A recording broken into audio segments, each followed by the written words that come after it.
Hey everybody, this is Chris Addig with the Veterans Law Blog. I wanted to hop on today and I want to talk to you about the word disability. As you remember, there's three elements to a VA service connection claim. You have to show an in-service event, you have to show a current disability, and you have to show a nexus between those two. So we're going to talk about what it means to show a current disability in just a minute.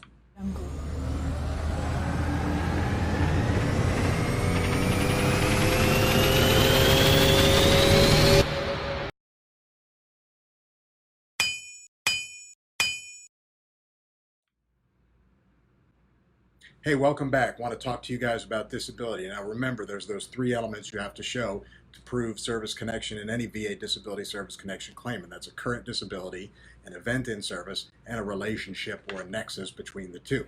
So it seems like the current disability would be the easiest one to prove, right? You just go to your doctor and you get a statement of your diagnosis of what your condition is, and voila, bang, you're done. And if you're lucky enough to have a diagnosis, then that's all you need to do. But that's not the case with every single disability that veterans suffer. So recently, a court case came out called Saunders v. Wilkie, and in that case, the U.S. Court of Appeals for the Federal Circuit, the court that overlooks the Veterans Court, said, wait a minute, you guys are defining disability all wrong. The statute says that a disability is anything that causes a functional impairment of earning capacity. We'll talk about that in a second. So let's dive back in. What is a disability? The VA will almost always tell you that you need a diagnosis, and that is just flat out not true. Now, there are, the statute itself says, 38 U.S.C. 1110. You can look it up yourself. And service connection is granted for a disease or disability resulting from personal injury suffered in service or disease contracted in service. So those are two very different things.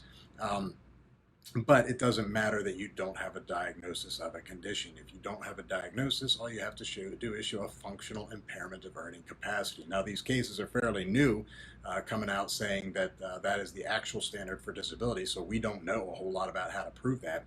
Saunders just came out in 2018, and so it's a fairly new decision. And there are currently cases at the Veterans Court right now challenging whether certain things can or cannot be a disability.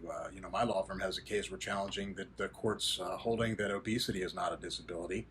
There's other cases at the court that are looking into whether an undiagnosed mental health condition or what's called a psychosocial impairment without a diagnosis can constitute a disability. I think ultimately the answers to those questions will be yes, but right now it's not settled, and it's not settled how to prove that you have a functional impairment of earning capacity.